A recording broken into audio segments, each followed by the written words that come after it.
welcome back, knife nerds and everyday care people. It's the Big Canucker here, and doing a little bit outside the office review today. Just didn't feel like being cluttered in my office. The sun is shining. It's a beautiful, gorgeous spring day, and I just decided that I'd stay indoors and do a knife video. Damn it, that's what I decided to do. Just kidding. I'm going to be rocking this one out, and then I think I'm going to go for a little bit of a drive and pick up some groceries, and then pick up the granddaughter, and then spend the day playing Barbies, because that's what good papas do. All right, I've got a little bit of a surprising knife to me.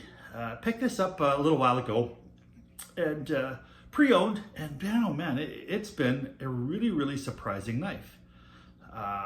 As you know, that I'm trying to limit my budget here with knives, and it's not always working, mind you, but I just wanted to make sure that I got some new stuff, new blood into the channel, and I had a look on Kijiji, and I picked up a pre-owned Sage 1, and holy cow, I am so surprised at this knife.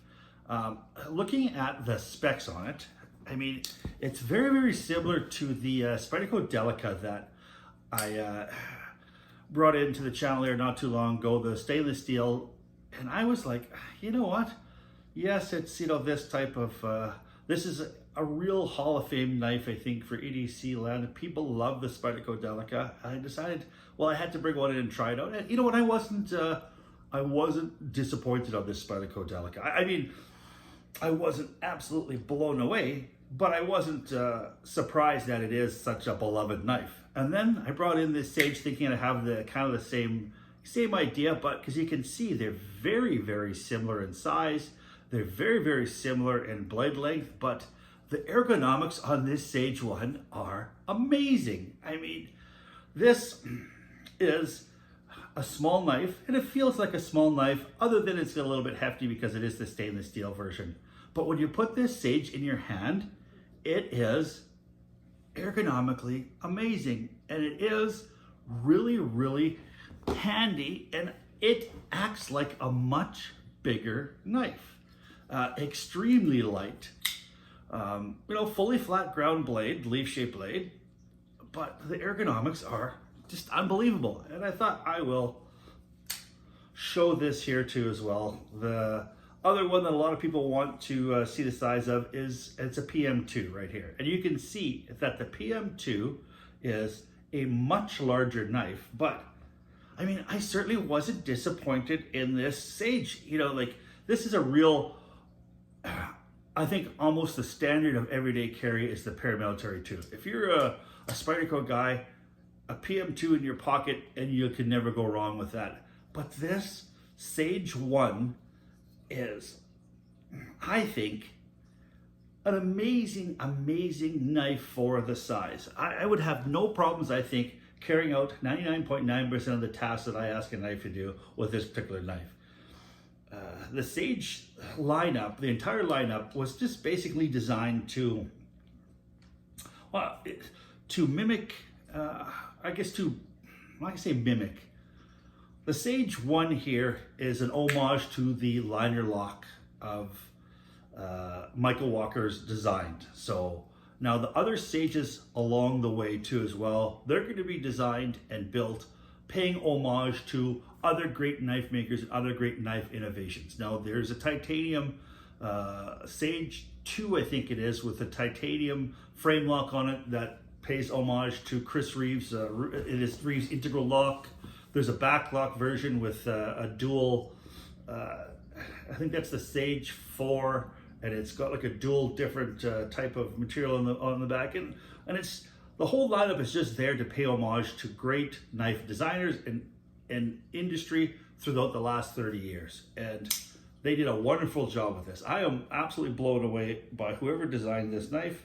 And I don't see any the maker's mark on here as far as if Sal Glasser designed this or who designed this. I didn't find that out, but whoever designed it, you definitely need a golf clap, because it's a wonderful, wonderful piece of steel. So let's kind of go over some of the specs of it.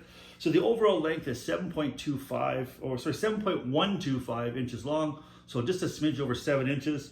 The close length is 4.188 inches, and like I say, it is not a monster knife, as you can tell by the blade length of a 3-inch blade length. And I always say that 3.5 is your kind of sweet spot for EDC, but this 3-inch blade here does so much. You know, and speaking of 3 inches, did you know that 80% of the woman's nerve endings are in the first 3 inches of her vagina? That's a very, very good question. A very, very handy statistic to know if you're a dude. So, I'm not saying that anything, off topic. Okay. Edge length 2.625 inches long. It is the carbon fiber laminate stainless steel liners, and it's been skeletonized on the inside, so the weight is extremely light at 3.2 ounces. It has got seems to be everybody's favorite clip, which is the Spyderco wire clip, and it's actually in a black. So this here was pre-owned, but it was never used. Didn't cut anything. Came razor sharp. This has been, I think, the sharpest factory knife that I have ever felt out of the box.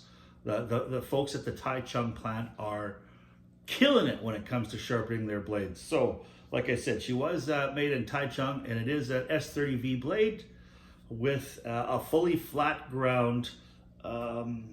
Let's just see here, a fully flat ground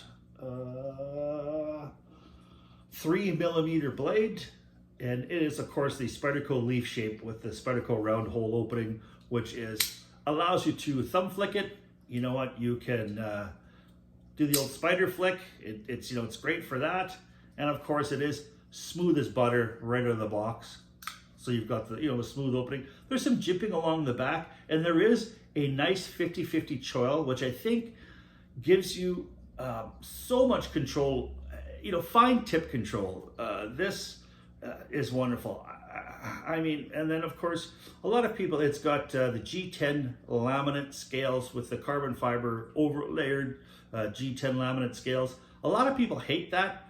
I gotta say that though, this particular version is a really, really good looking version of the laminate.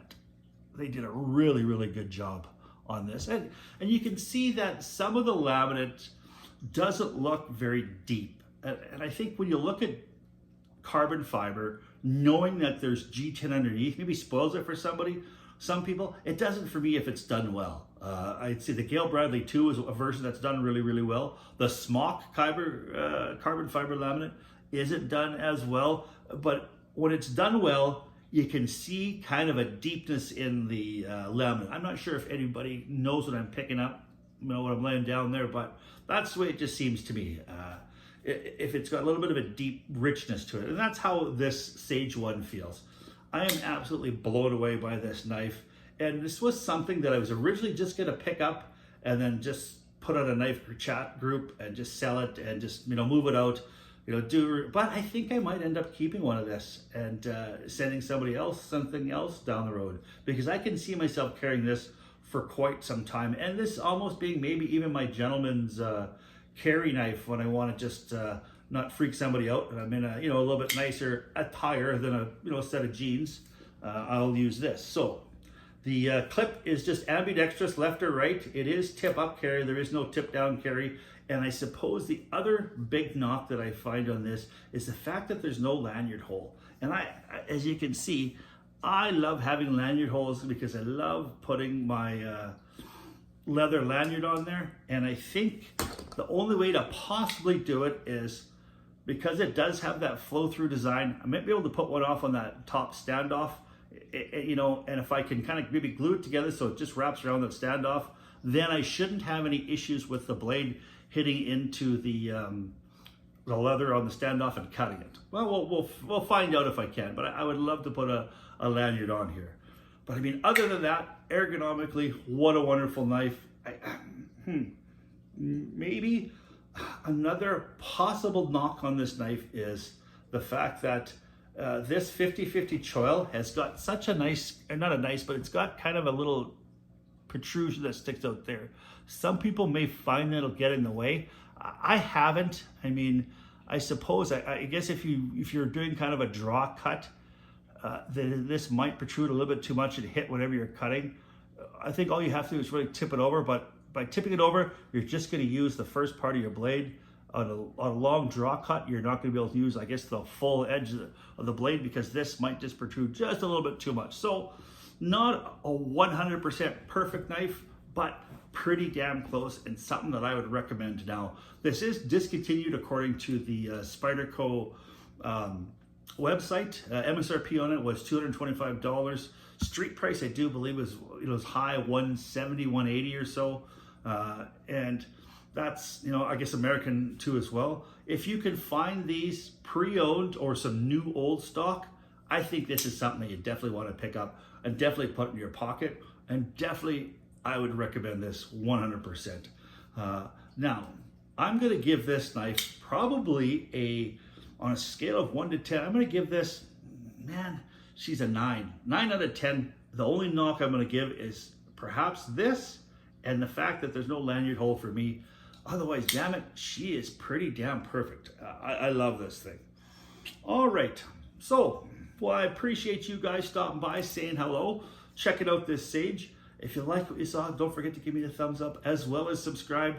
I am so close to hitting 1,000. I have to say thank you guys so much for supporting me that way, because I appreciate it so much. All right, that's what we've got to say about the Sage 1. So please stay safe out there. We're not in the woods. Listen to the experts out there. Keep your stick on the ice, the shiny side up. This is the Big Canucker saying adios.